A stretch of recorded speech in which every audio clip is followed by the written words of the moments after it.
Estimados amigos, muy buenas noches. Estamos una vez más en este programa, su programa Entre Ingenieros, desde el Centro de Proyección y Responsabilidad Social de la Facultad de Ingeniería Mecánica, aquí en la Universidad Nacional de Ingeniería.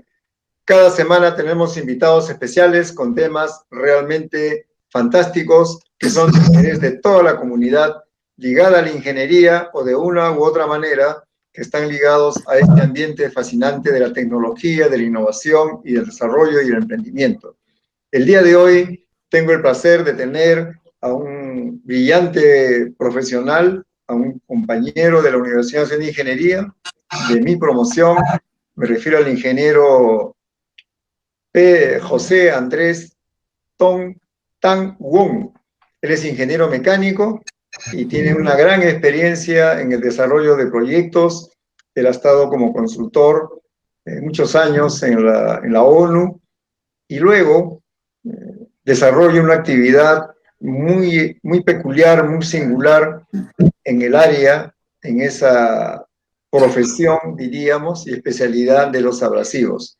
José, buenas noches y muchas gracias por estar en este programa Entre Ingenieros, justamente para tratar temas tan interesantes como el que tú hoy día nos vas a comentar. Buenas noches, José. Buenas noches, Antonio. Y muchas gracias por la invitación. Que a veces pensaba, me dijiste hoy día para estar, y dije, ¿qué pasó? Se le fue un participante, o se chupó un participante en exponer hoy día y... No.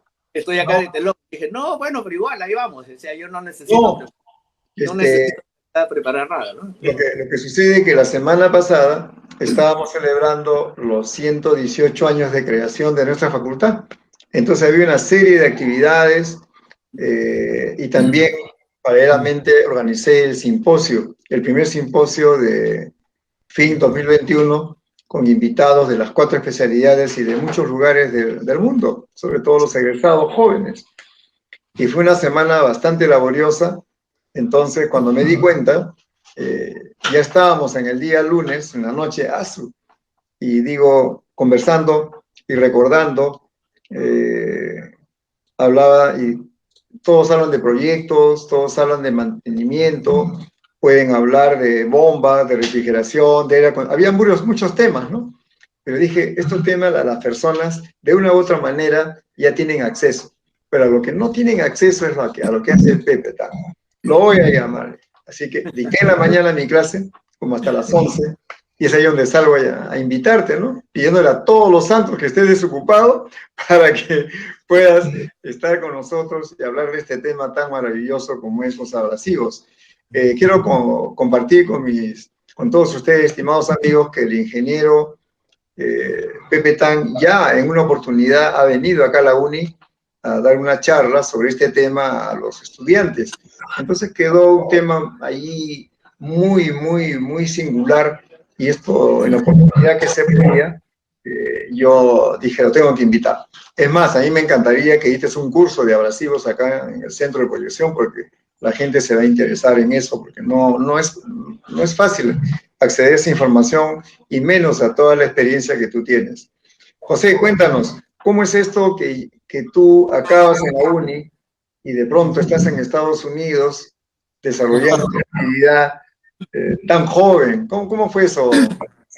Bueno, a ver, terminamos en la universidad pues allá por los años 70, 78, 79. Ya somos bastante veteranos. No digas eso, José. En cuerpo y jóvenes en mente. Porque esa es la actitud, ¿no?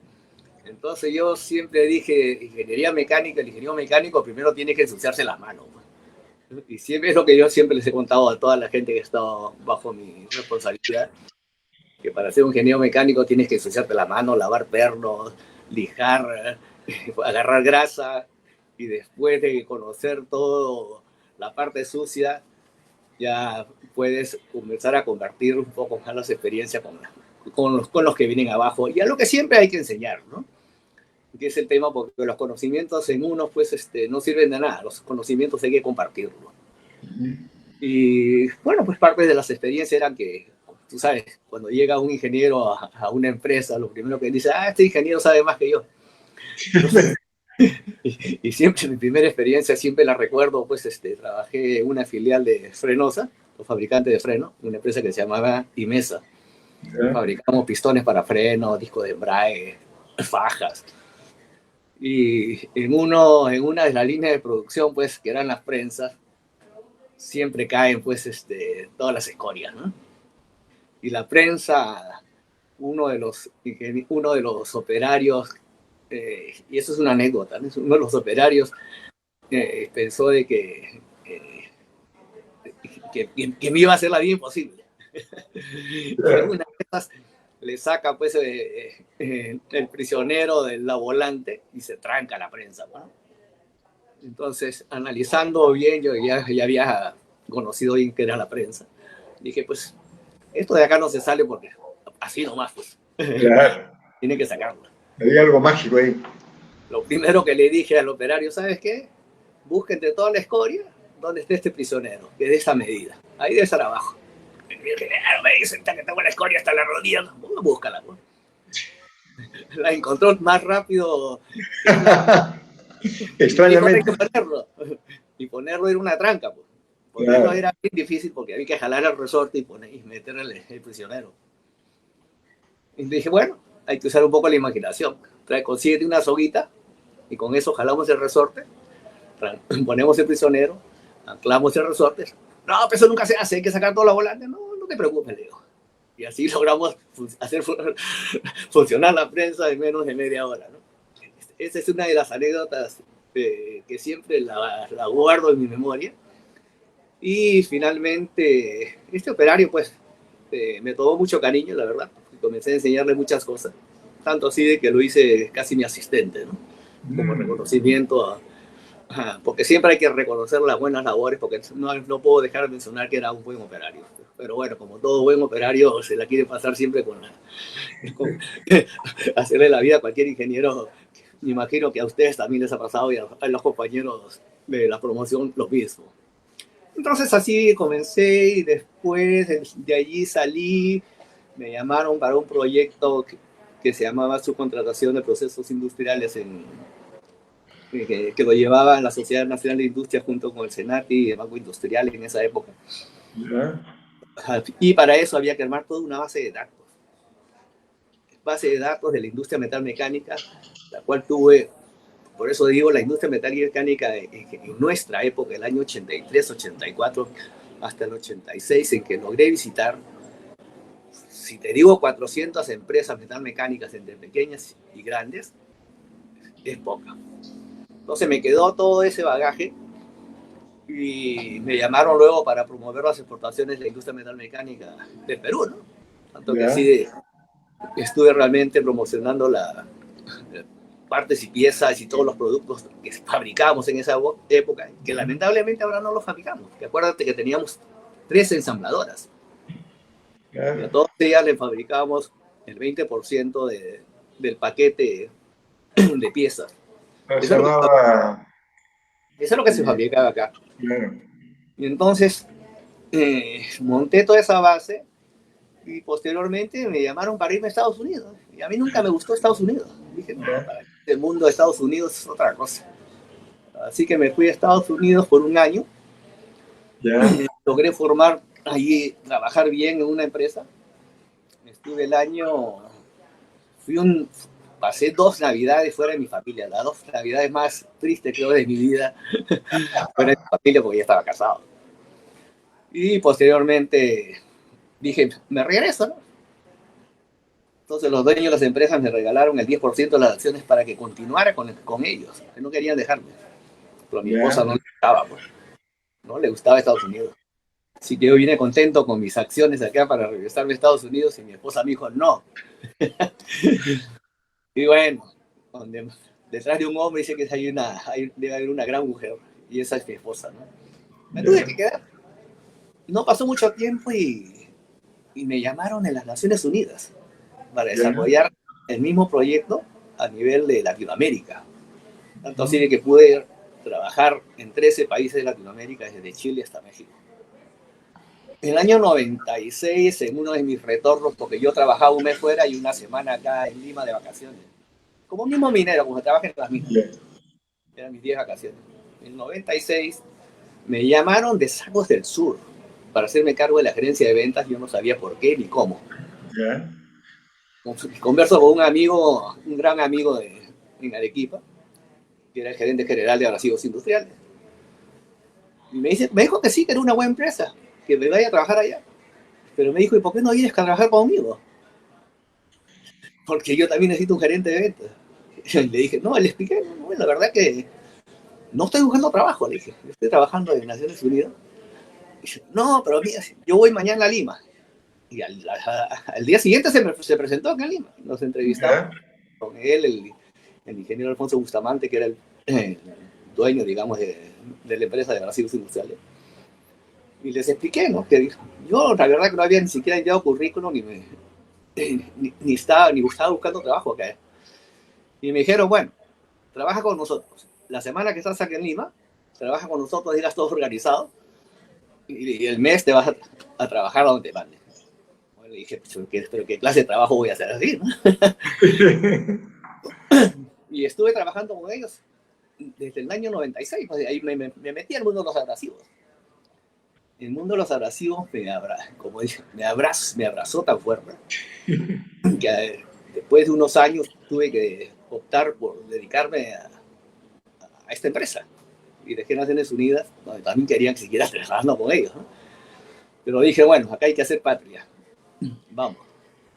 Y comencé a trabajar en abrasivos industriales después del año, ya el año 96, de forma paralela.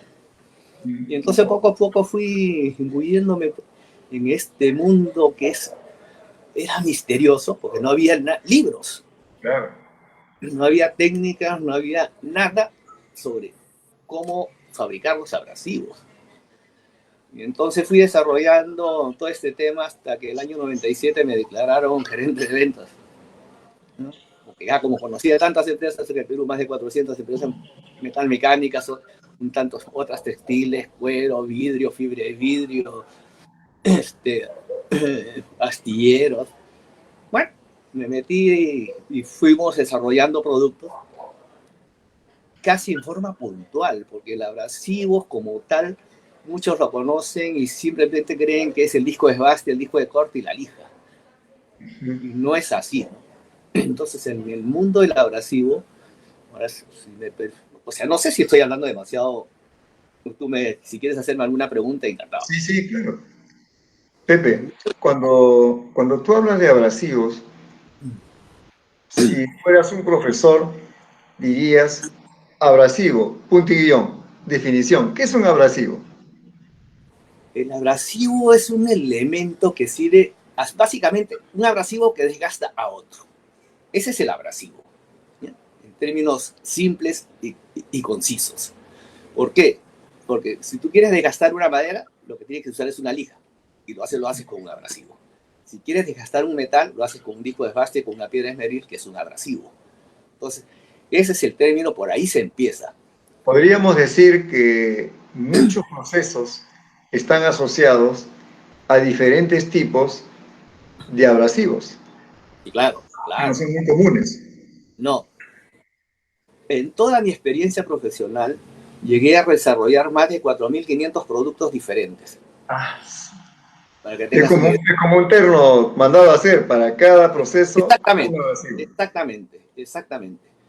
Entonces, por ejemplo, antes, yo defino así el abrasivo, ¿no? Lo defino una vez que tenemos el abrasivo, que sigue un elemento para desgastar a otro, hacia abajo vamos haciendo la pirámide, donde Ya, es donde va todo el bagaje de conocimiento. ¿Qué sigue luego? Que el abrasivo está dividido en dos partes, o en dos términos. Los abrasivos flexibles y los rígidos. Entonces, el abrasivo flexible, esto como su nombre mismo lo dice, es que se puede doblar, estirar, volver, cambiar de forma. Y el abrasivo rígido también lo define así, es un elemento totalmente duro, digamos. Entonces, seguimos bajando por la pirámide y vamos definiendo en el lado los abrasivos flexibles y los abrasivos rígidos. ya. Y dentro de los abrasivos flexibles encontramos lo más común, que es la lija. Ese es un abrasivo flexible. Claro, que todo el mundo dice, pero una lija cuesta 2 soles, 3 soles, detrás de eso no hay ningún desarrollo. totalmente falso, ¿no? Claro. Tras del abrasivo, que es lija, que después se va subdividiendo en diferentes productos, hay una tecnología que, como tú lo has mencionado anteriormente, es un terno hecho a la medida. No es lo mismo una lija para madera que una lija para metal. No es lo mismo una lija para metal, en este caso hierro o zinc. No es lo mismo un hierro duro, un hierro blando. Entonces te das cuenta que la pirámide se va agrandando. Entonces hubo que seguir desarrollando en esas dos divisiones productos para cada trabajo a realizar.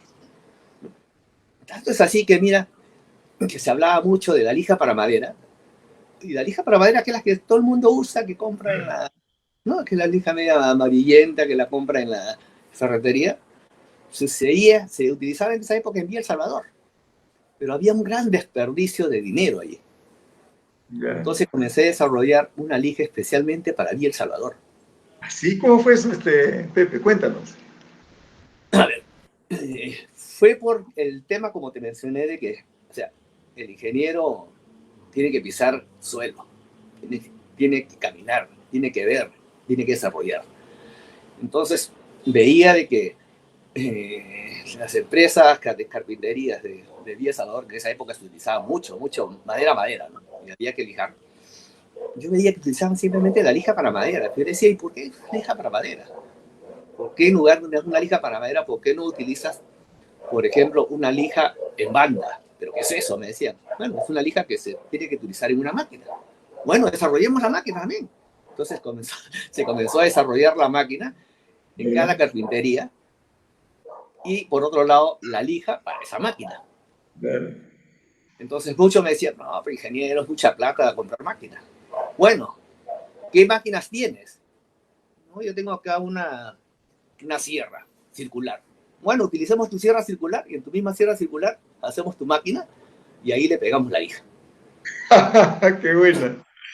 ¿Ya? Eso es lo que yo llamo automatización de bajo costo, que es lo que yo aprendí en los años anteriores en la visita con Naciones Unidas en diferentes países.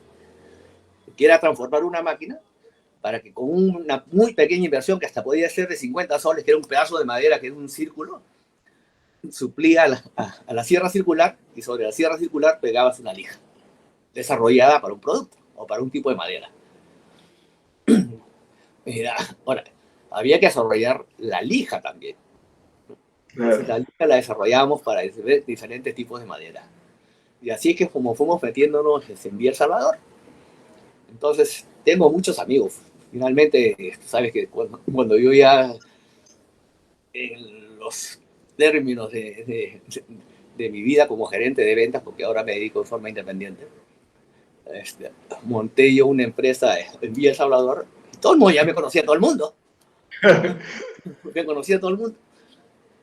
Es algo que ni siquiera estaba planeado. Pero entonces, bueno, y así es como se desarrollan los productos en abrasivos.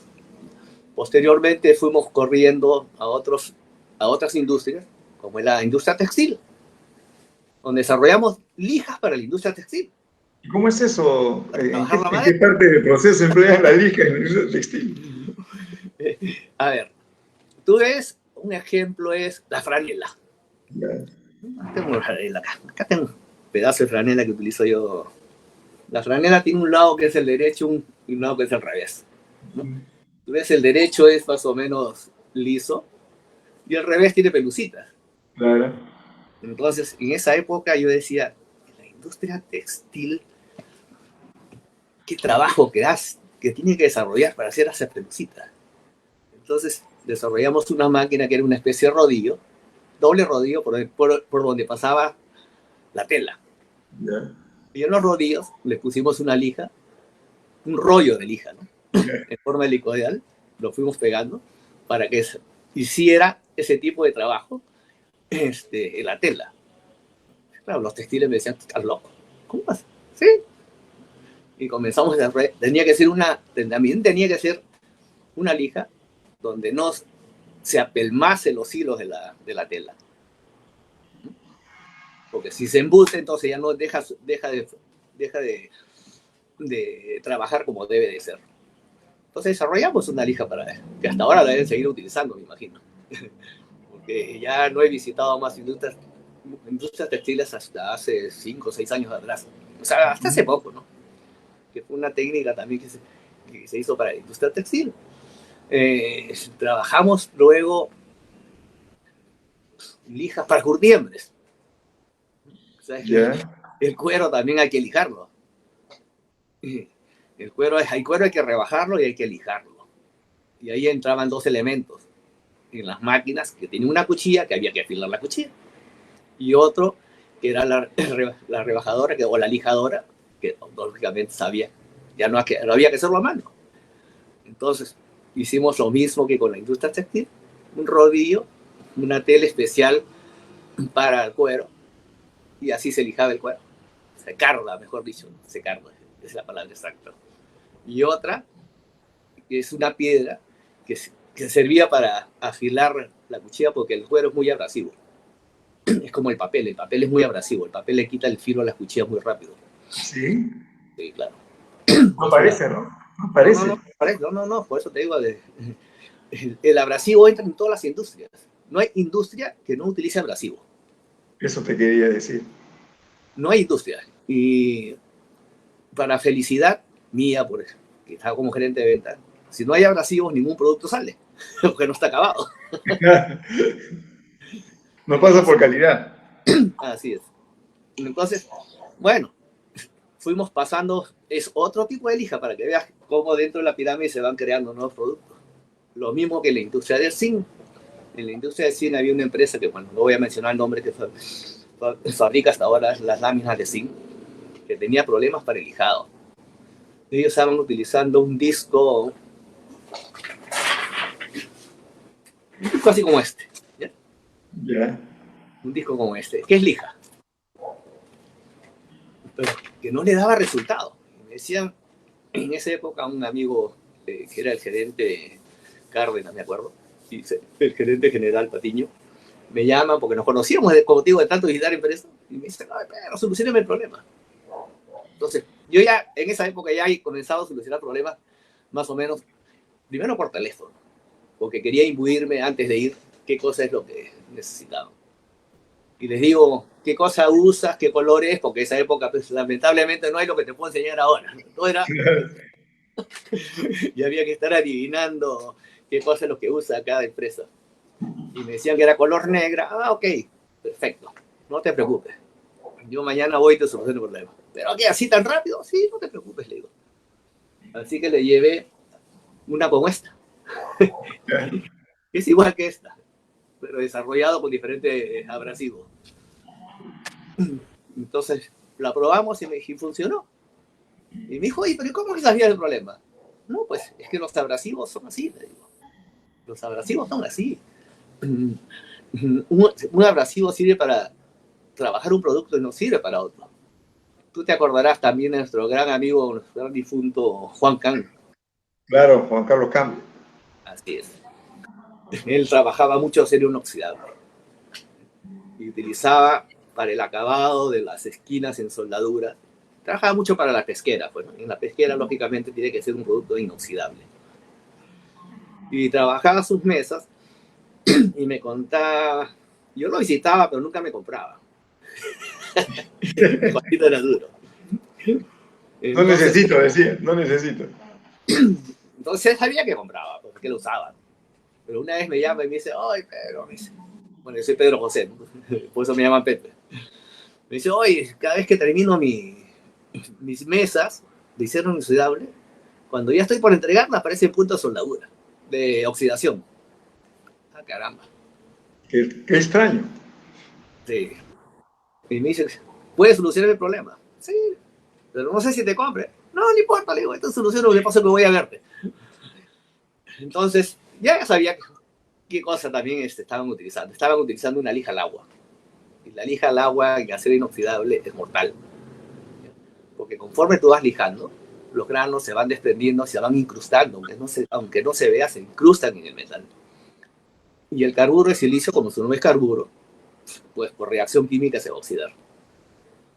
Entonces, le llevé mis famosas lijas de óxido de aluminio, Ya. que había desarrollado para ser inoxidable. Y le dije, ahora prueba esta. Sí, porque tenía que entregar una licitación y tenía penalidades. Entonces, usó la lija en óxido de aluminio y me dijo, oye, pero ¿cuál es la diferencia? Me dice, ya, como esto no se oxida, ¿no? Pero se dice el santo, se dice el milagro, pero no es santo. Entonces, le solucioné el problema. Entonces, como podrás ir viendo, una lija que es un producto que muchos lo llaman tan sencillo, también tiene ocasiona muchos problemas y no te lo solucionas si no utilizas la lija adecuada, ¿no? Pepe, una pregunta. Todos vemos, como tú nos explicas, los abrasivos. Hay diferentes tipos de abrasivos Y para claro, diferentes usos, sí. correcto. ¿Tú tendrías la amabilidad de poder compartir y explicarnos cuáles son los materiales que se emplean en la fabricación de los abrasivos de una lija, por ejemplo, que debe tener un material diferente a una piedra esmeril? Sí. A ver, una lija, una lija tiene tres elementos básicos, ¿ya? El respaldo, que puede ser tela o papel, el grano abrasivo y el adhesivo, que es la unión del respaldo con el grano. Esos son los tres elementos. Entonces, el respaldo puede ser papel, papel simple. Bueno, no papel simple, porque son papeles desarrollados también para lija, ¿no? Ya. Puede ser papel impermeable o papel combinación tela-papel. Entonces, ya tú vas viendo otra vez cómo se va incrementando, se va armando la pirámide. El grano abrasivo puede ser carburo de silicio, puede ser estearato o puede ser óxido de aluminio. Entonces, la combinación de estos, digamos, de esta línea de grano con esta línea de abrasivo, te va formando una serie de combinaciones que te van incrementando la línea de producto. Eso está en función de su porcentaje volumétrico, me imagino, ¿no? En la Sí, elaboración de... sí, claro. Y luego tienes el ligante, que el ligante, que es lo que, como su nombre lo dice, es lo que pega el grano con el respaldo, ¿no? Que puede ser diferentes tipos de resina o simplemente pueden ser unas colas especiales que se fabrican, ¿vale? Entonces tienes tres elementos que de las diferentes combinaciones te van armando una serie de productos diferentes. Esos son, digamos, es básicamente lo que puedo comentar ahora, no sé cuánto tiempo tenemos, de lo que es la línea de abrasivo, porque comprenderás más de 25 años de trabajo en Claro, abrasivo explicar. hay mucho que decir. Y estamos hablando solamente de lijas, ¿no? Luego tienes unos productos que se llaman las ruedas flaps, que Ya. tienen la forma de una piedra esmeril, pero en lugar de ser, está formado por unas seguidillas de lijas que al rotar van golpeando el material a desbastar. Entonces, este tipo de producto se utiliza mucho para pulir o desgastar o terminar, semi-acabar el producto que estás trabajando. ¿En madera o en mineral? Mira, si tú me hablas, yo te diría que cualquier producto. Para que tengas una idea, el producto más extraño es el pescado. ¿Ah, sí? ¿Y para sacar las escamas? ¿Qué cosa? Para sacar las escamas. Para sacar las escamas. ¿Por qué? Porque tú sabes, como comprenderás, sacan las escamas. Pues en esa época estuve en Paita y veía cómo sacaban las escamas, pescado. Entonces digo, oye, ¿por qué no utilizas, te diseño un producto para que saque las escamas más rápido? Entonces le diseñé una de estas ruedas flat o rueda de laminilla, como le llaman, que gira a través de un taladro de alta revolución y pasa simplemente por el lomo del pescado y le sacas todas las escamas. Entonces, si tú me dices, ¿para qué utilizas? Hasta para el producto más extraño. Y cosas como esas, pues, que se han ido desarrollando en la industria se fueron desarrollando. Imagino que ahora habrá mucho más, porque eh, con la variedad de productos y la tecnología y la rapidez en que se requiere hacer ahora terminar los productos, pues se requieren productos valga la redundancia, que sean utilitarios, ¿no? Entonces yo desarrollaba eso, lo que eran productos utilitarios para cada producto. Ese es en el tema de lo que es lija. No sé si seguimos con lo que es lija o quieres que te haga un recuento de lo que es piedras, que es mucho más grande. Claro, o sea, me imagino que las lijas, en su aparente sencillez, esconden una complejidad. Pero pienso que el otro mundo que tú nos mencionas es mucho más, por cuanto ya es para trabajos un poco más sofisticados, ¿no? En Sí, otras condiciones. sí. Cuéntanos, por favor, cómo es eso de las piedras que tú nos comentas. A ver, las piedras como tal tienen dos elementos, menos que una lija, pero mucho más complejo, porque ya entran a tallar una serie de propiedades y una serie de elementos y de máquinas y revoluciones y velocidades. Entonces, las combinaciones de todas estas propiedades hacen que un producto sea mayor o menor eficiente. Si es más duro o menos duro, te resuelve o no te resuelve problemas. Entonces, las piedras tienen dos elementos, que es el grano abrasivo y el ligante. Son dos abrasivos, ¿eh? Dos elementos. Pero claro, dicen, pero qué fácil. Pues. Sí, pues qué fácil. Claro, es fácil desarrollar, pero claro, no es lo que hay que, yo siempre digo, es dar el mejor costo-beneficio de un producto a tu cliente. Entonces ahí los productos son más hechos a la medida todavía.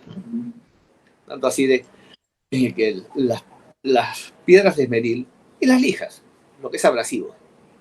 Yo siempre los denomino como el termómetro de la industria. Sí, cuando baja el consumo de lija, es porque la industria está abajo.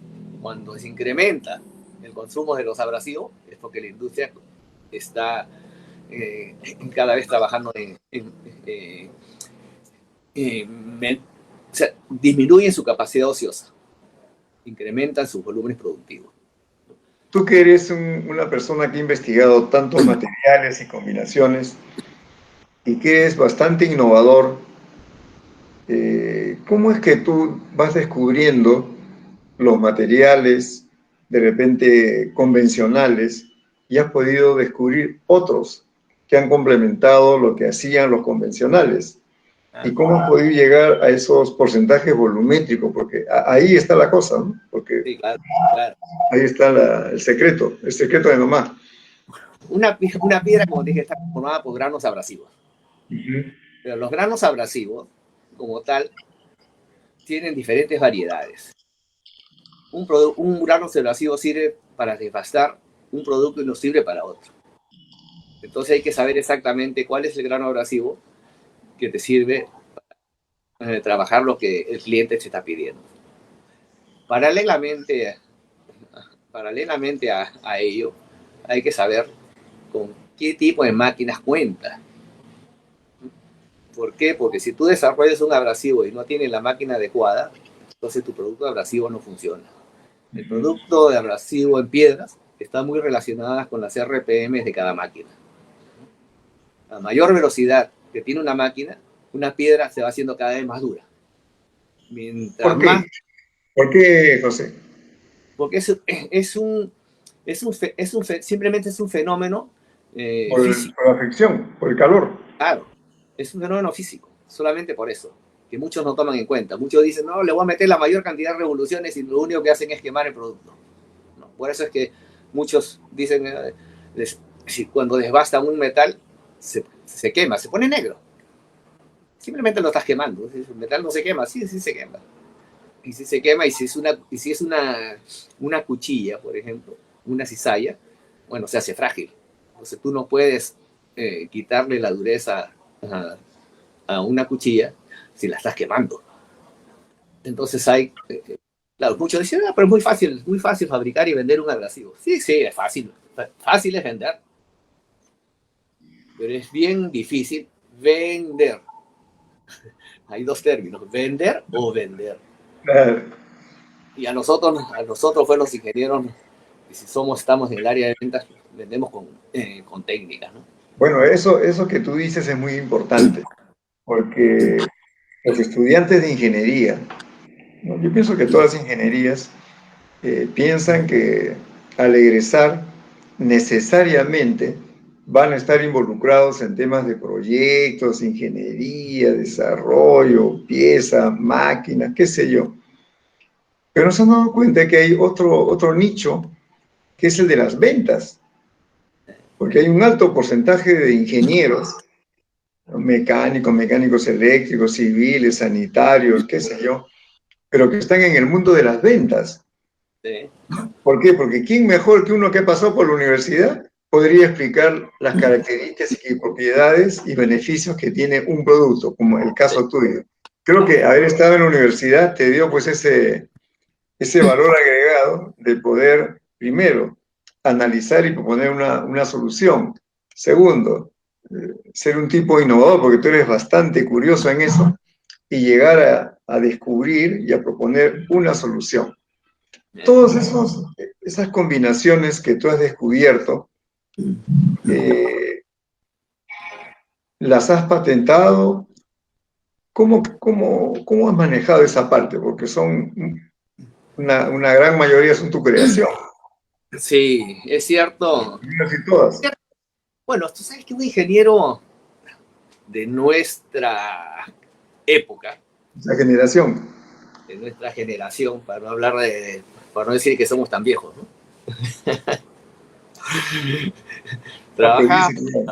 Trabajábamos mucho por servicio al cliente.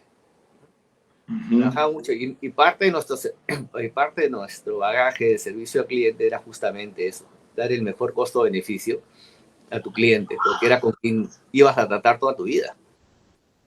Así que a mí me permitió pues, tratar a mis clientes por cerca de 25 años.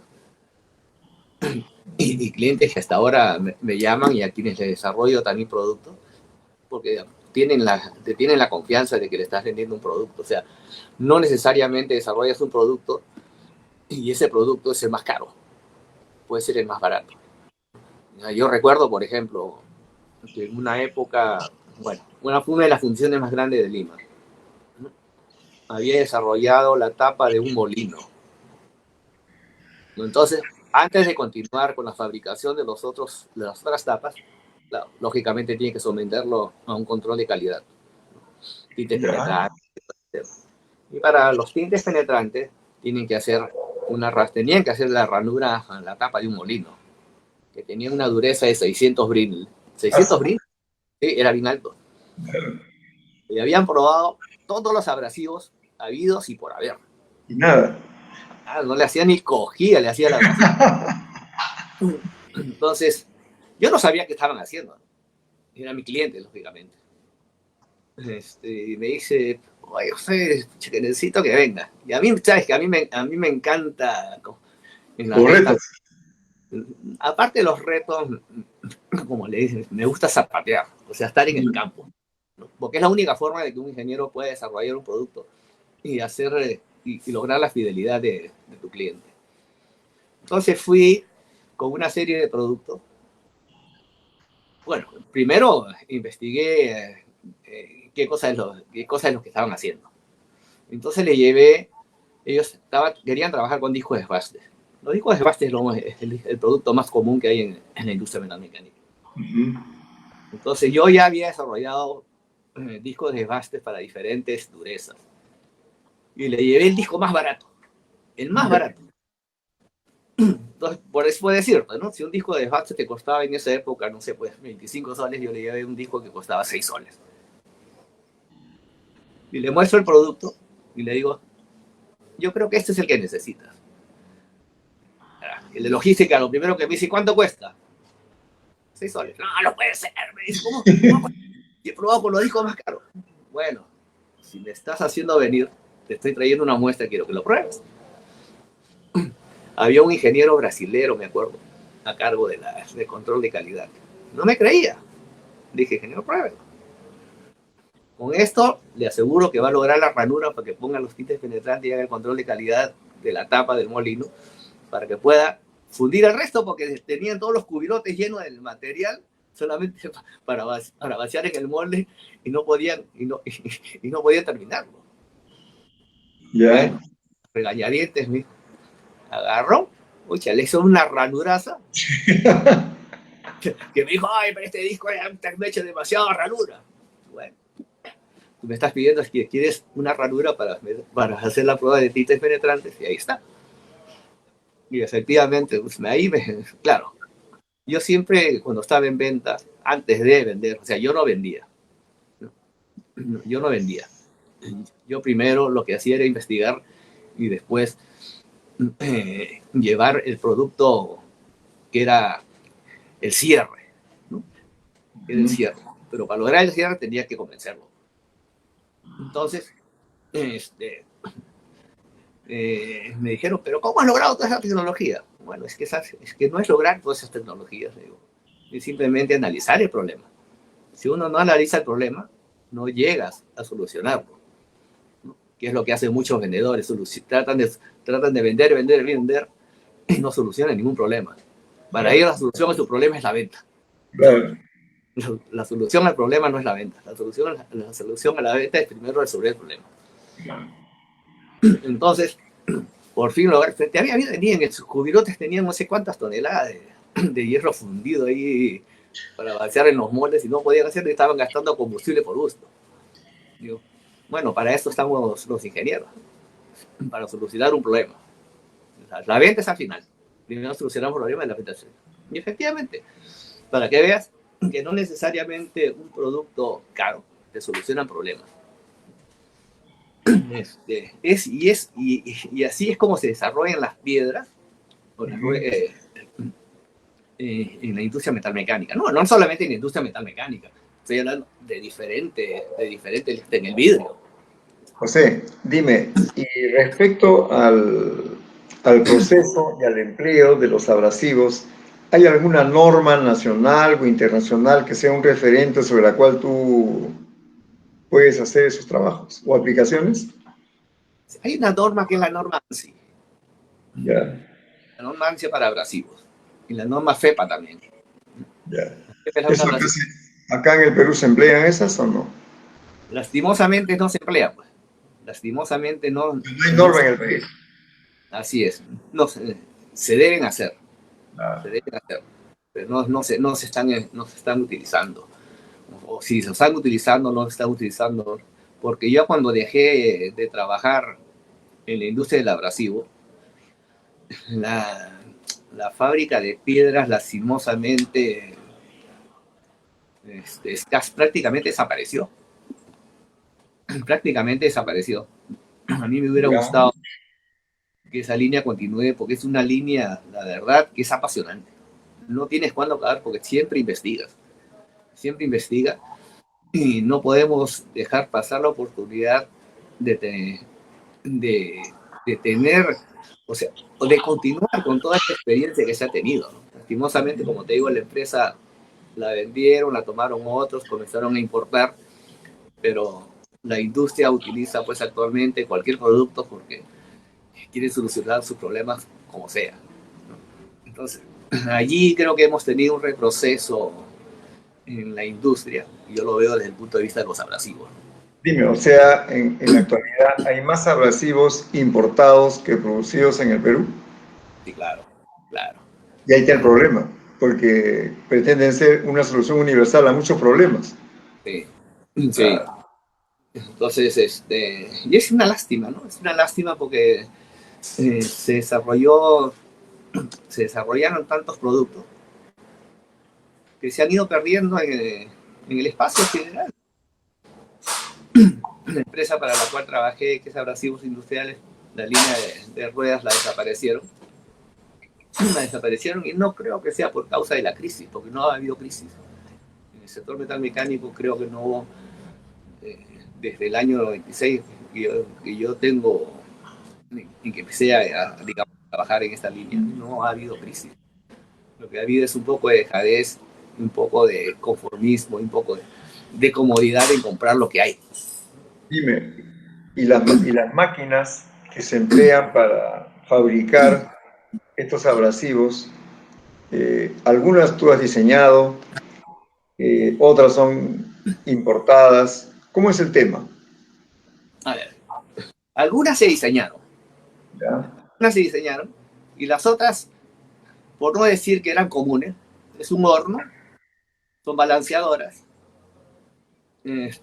Teníamos en esa época un horno eléctrico que se fue haciendo caro seguramente, que lo pudieron transformar después, se pudieron haber transformado en un horno a gas, ¿no? Para obtener las mismas temperaturas.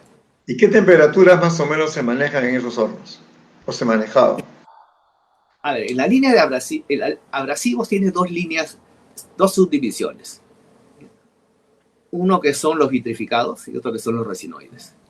Los vitrificados, como su nombre lo dice, pues son los que parecen un vidrio, ¿no? Cuando tú tocas un vidrio, una piedra como esta, suena como una taza. Suena como una taza. Este es un vitrificado. Y hay otras que son como esta, por ejemplo. Estas son resinoides. Estas resinoides van en hornos que no deben superar los 220 grados de temperatura. Centígrados. Estos que son vitrificados, que suenan como una taza de café, tiene el mismo sonido de una campanita, llegan a 1200 grados. Caramba, bastante, ¿eh? Sí. Eso hace la diferencia entre uno y otro. Entonces, una pregunta un poco extraña.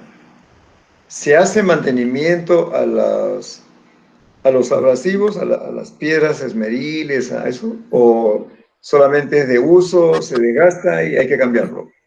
¿O qué tiempo, cuál es su vida útil en todo caso? A ver, la vida útil depende del tipo de productos que vas a devastar. Ya. Por ejemplo, si tú tienes un disco de desbaste, que es lo más común que se utiliza en el mercado, ese es un producto de alta rotación. Ya. Todos los productos abrasivos se van desgastando en realidad. Pero ahí es el asunto, ¿no? ¿Qué disco utilizar para qué material? O sea, tú puedes utilizar un disco de metal que es para hierro en aluminio y eso no te va a servir. O al revés, un disco que es para no metálico, si lo utilizas para metal y se te va a desgastar muy rápido.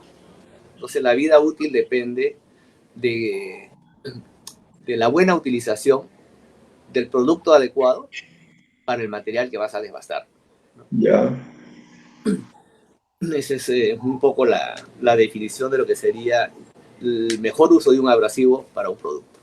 Y también he observado que hay algunos que vienen como unas cremas.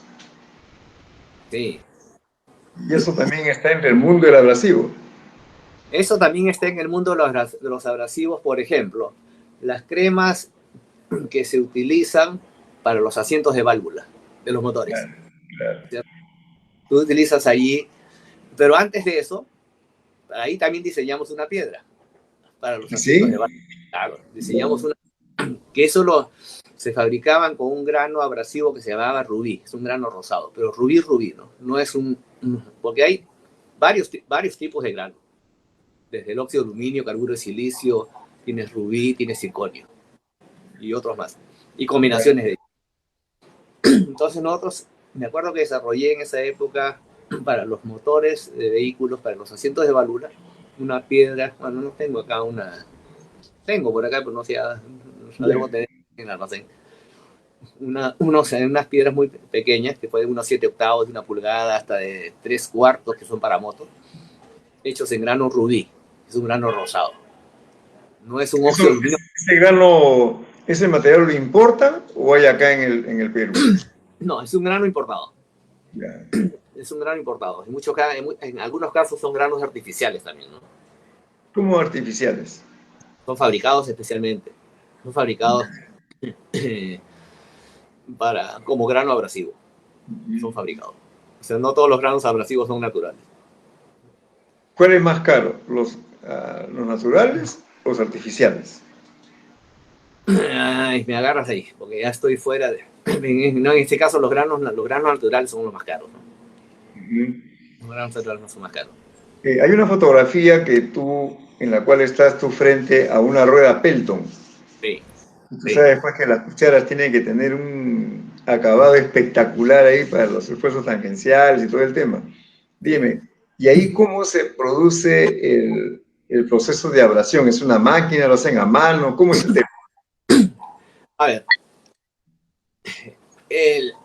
las ruedas abrasivas, las Pelton sobre todo, ¿no? Normalmente tienen 22 cucharas, ¿no? Yeah. 22 cucharas, doble cuchara, ¿no? Porque son doble cucharas, una al lado de otra, son 22 cucharas alrededor. Cuando cae el agua, se producen algunos fenómenos, que son unos globitos, que cuando encuentran un hoyo dentro de la superficie de la cuchara, es como una bomba. La va agrandando y la va agrandando. Una cavitación. Exactamente. Ese es el nombre técnico de lo que sucede, de lo que es ese fenómeno. Entonces, basta que se abra un pequeño agujero y la cavitación te destruye la cuchara. Le hace la atraviesa. Simplemente por ese problema, por ese fenómeno físico. Entonces, aquí se hace como un tallado de dientes. ¿Sí?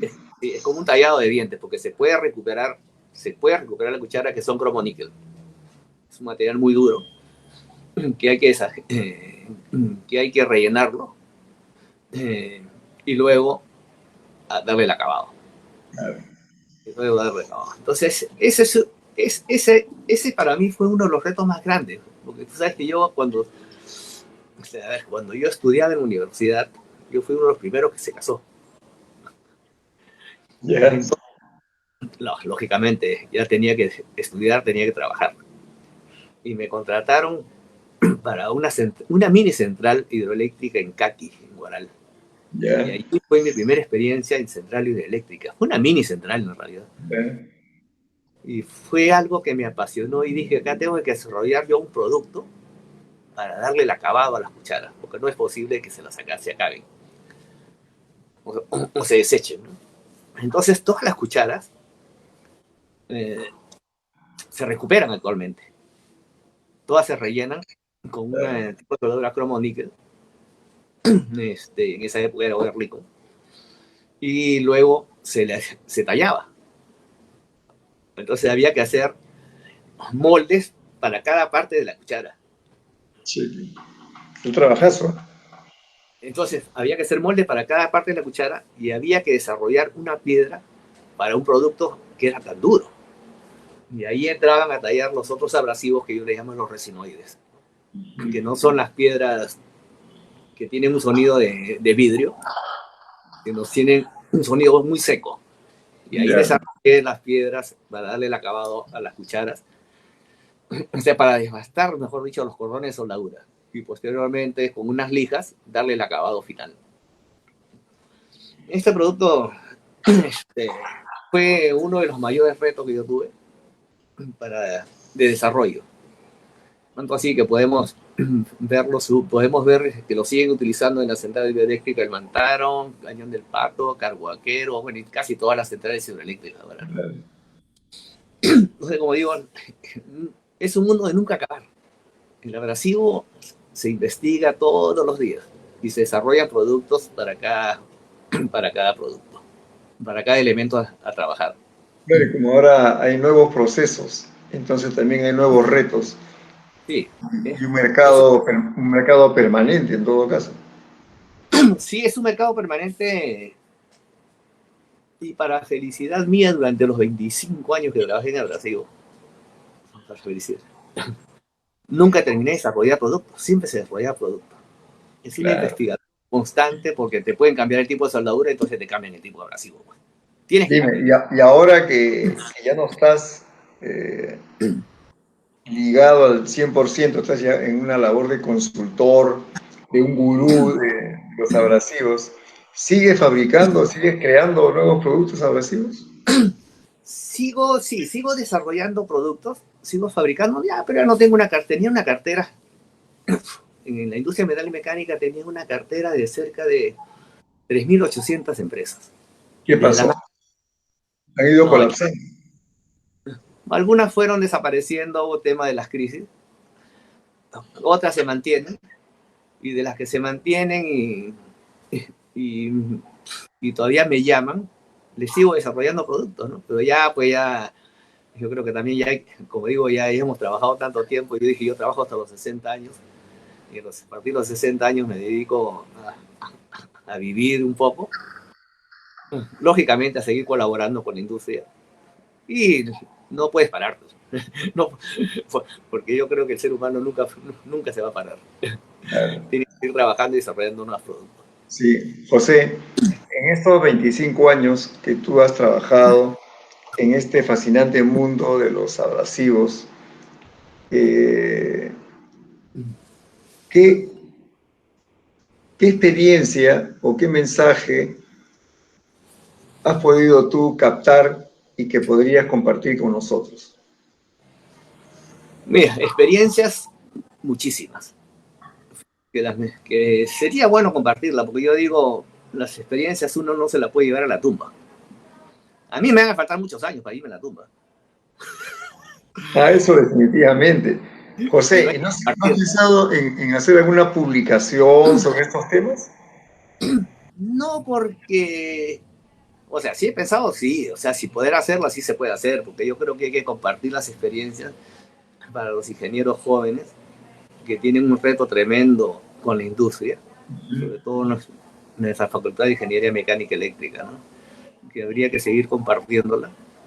He logrado desarrollar eh, no libros, pero sí experiencias, que las voy escribiendo de a poco porque a alguien le tiene que servir cuando uno ya no esté acá. O sea, no vale la pena que eso se quede empolvándose, ¿no? Claro. Entonces ahí viene una necesidad. Y eso es lo que siempre he pensado respecto de ti, porque en la promoción y varias promociones que yo tengo años enseñando aquí, no me he encontrado con un egresado que haya estado inmerso en el mundo de los abrasivos. Por eso tú eres un ser muy especial.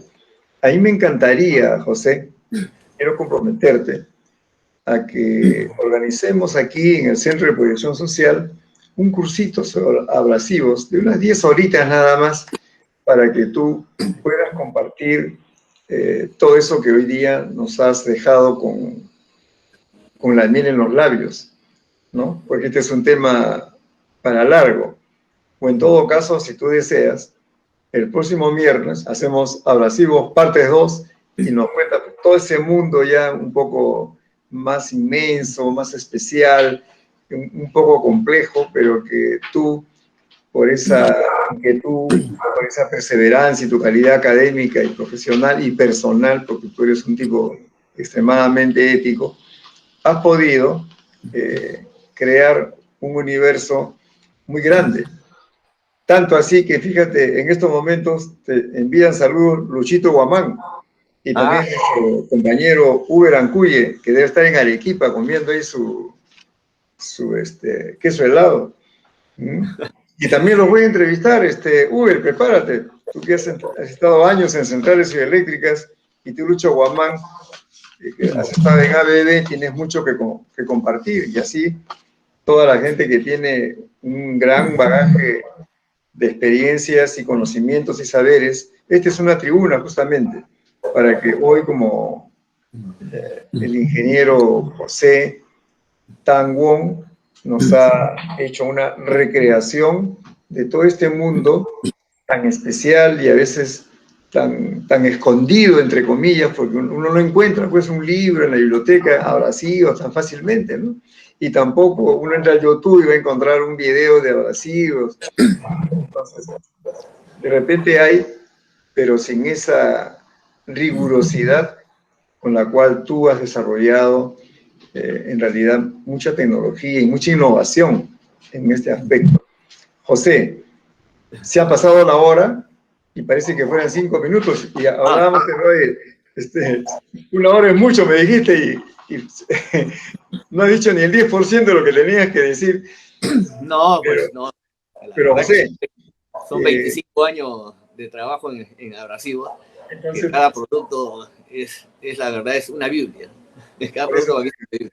para el próximo miércoles te estoy comprometiendo a la misma hora, hablemos de 4 casos especiales, o 5 máximo, de abrasivos en los cuales tú realmente puedas mostrar y compartir cómo, dónde y qué problema se resolvió, porque este es un tema realmente novedoso para muchísimas personas.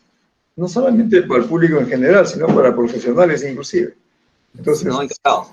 si en tu agenda estás libre el miércoles, hacemos abrasivos, parte 2 con el ingeniero Pedro José Tanguón. Encantado, encantado, Toño, porque yo creo que lo que de nosotros, los otros, no digo nosotros, no digo nosotros los viejos, porque todavía estamos jóvenes. Nosotros los que tenemos, hemos logrado adquirir toda esta experiencia, ha sido gracias también a nuestra alma mater, ¿no? Sí, Bueno, y de ahí, hablando de alma mater, Pepe, un mensaje a la comunidad de la facultad en este 118º aniversario, 118 años, porque la facultad se fundó un 18 de junio de 1903. Entonces, tus palabras de despedida y toda esa inquietud que asoma a tu mente en estos momentos en que hemos compartido una hora magnífica, y también te doy el espacio para que puedas enviar un saludo a toda la comunidad de la Facultad de Ingeniería Mecánica en este su 118 aniversario. no, mi mensaje, Toño, porque siempre te he dicho Toño, no, Antonio, es siempre, ¿no? De colaborar en lo que podamos, porque hemos salido de la uni, hemos tenido grandes compañeros, que hasta ahora, como tú sabes, nos seguimos reuniendo todos los años. Y mis saludos a la universidad, y que no sean simplemente 118, que sean mucho más, y si podemos seguir colaborando con la universidad, nosotros encantados, ¿no? Porque yo creo que las experiencias no nos las debemos llevar, las experiencias sean buenas y también las malas, porque yo creo que de las malas también se aprende. Pero claro, siempre se habla mucho de las malas, pero nunca se hablan de las buenas, y las buenas son muchísimas. Casos como los que te he podido comentar que se han desarrollado, que no creo que estén obsoletos, porque los abrasivos, acuérdate que los abrasivos también van mejorando todos los años, pero las experiencias, la verdad, que yo creo que la debemos de compartir con los jóvenes que van saliendo, con ustedes mismos, y comprometer pues a todos nuestros compañeros de estudios de que puedan siempre brindar un poco de sus vivencias y compartirlas con los nuevos egresados o los ya egresados o los ingenieros que ya están trabajando. Porque yo creo que debemos solucionar problemas, ¿no? Como ahora lo sigo haciendo, dando consultorías, desarrollando problemas, porque estos problemas con los abrasivos, la verdad que son urgentes. Son urgentes porque el abrasivo, como yo siempre he dicho, es el último paso de un producto. Si un producto no está acabado, como es el caso de las turbinas, no puede instalarse simplemente. No puede instalarse porque se producen cavitaciones y otras veces vuelven a salir. Simplemente es eso, ¿no? Compartir las experiencias con todos aquellos que lo necesiten en bien de su carrera profesional, ya sea como técnico, como ingeniero de planta, o en mi caso, en el caso de las ventas, que para mí no solamente son ventas. Para mí vender no es vender, para mí vender es solucionar un problema. Entonces, no. Es otro tipo de filosofía, claro. Sí, más bien gracias por la invitación, poder compartir un poco este tema que para mí es apasionante, y mis felicitaciones a la universidad y a la facultad por los tantos años, que es mejor no mencionarlo porque si no, no vamos a decir lo viejo. Bueno, José, también en nombre de toda la comunidad de la Facultad de Ingeniería Mecánica, extenderte nuestra gratitud por haber hecho un espacio en tu agenda y poder compartir un tema tan fascinante como es el tema de los abrasivos. Entonces, amigos, El próximo miércoles a las 7 de la noche estaremos con la segunda parte de esta entrevista espectacular con el ingeniero Pedro José Tan Wong, que nos estará compartiendo temas un poquito más sofisticados con una acuacística tremenda por la gran expertise que él tiene. Nos vemos entonces el próximo día, miércoles a las 7 de la noche en este subprograma Entre Ingenieros desde el Centro de Proyección y Responsabilidad Social de la Facultad de Ingeniería Mecánica. Muy buenas noches, muchas gracias. Nos vemos, gracias. Pepe. Hasta el miércoles. Gracias. Y a todos los que nos han acompañado. Un saludo especial. Muy buenas noches. Okay.